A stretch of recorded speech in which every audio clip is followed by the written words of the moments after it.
আল্লাহ তাআলা বলেছেন, হে মুমিনগণ, কোনো পুরুষ যেন অপর কোনো পুরুষকে উপহাস না করে। হতে পারে তারা উপহাসকারী অপেক্ষা উত্তম, এবং কোনো নারীও যেন অন্য কোনো নারীকে উপহাস না করে। সূরা আল হুজরাত আয়াত 11। আল্লাহ তাআলা মানুষকে সুন্দর ও শালীনভাবে কথা বলার নির্দেশ দিয়ে বলেছেন, তোমরা মানুষের সঙ্গে উত্তম ও সুন্দর কথা বলো।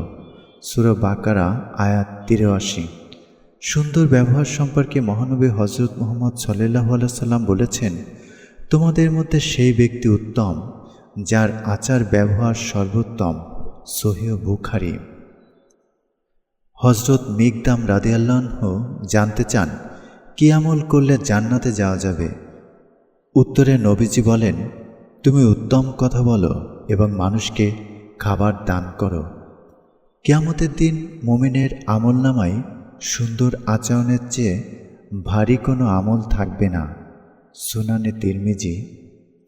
নবী সাল্লাল্লাহু আলাইহি সাল্লাম আরও বলেছেন, কোনো পিতা তার সন্তানকে সুন্দর ব্যবহারের চেয়ে উত্তম কোনো উপহার দিতে পারেননি।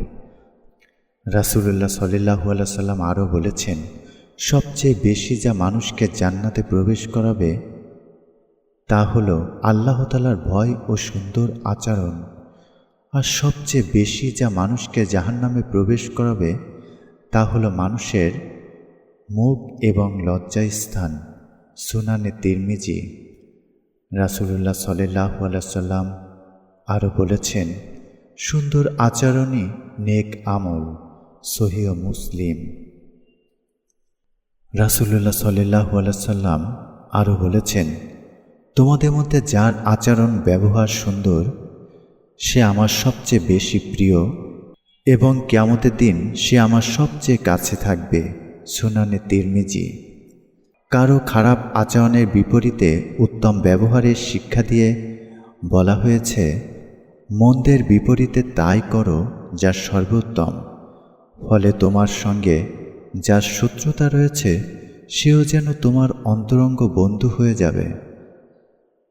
মহানবী সাল্লাল্লাহু আলাইহি সাল্লাম আরও বলেছেন, কিয়ামতের দিন আল্লাহর কাছে সবচেয়ে নিকৃষ্ট ও তার থেকে সবচেয়ে দূরে অবস্থান করবে তারা যাদের আচরণ সবচেয়ে খারাপ। মানুষের খারাপ ব্যবহারের প্রধান উৎস রাগ। এক ব্যক্তি রাসূলুল্লাহ সাল্লাল্লাহু আলাইহি সাল্লামের কাছে উপদেশ চাইলেন। তিনি বারবার বললেন, তুমি রাগান্বিত হও না। সহিহ বুখারী। রাসূলুল্লাহ সাল্লাল্লাহু আলাইহি সাল্লাম বলেছেন, যে ব্যক্তি মানুষের সাথে খারাপ ব্যবহার করে ও তাদের কষ্ট দেয়, আল্লাহ তাকে দুনিয়া ও আখিরাতে শাস্তি দেবেন। রাসূলুল্লাহ সাল্লাল্লাহু আলাইহি সাল্লাম আরও বলেছেন, মুসলিমকে গালি দেওয়া পাপ এবং তার সাথে যুদ্ধ করা কুফরি। সহিহ বুখারী।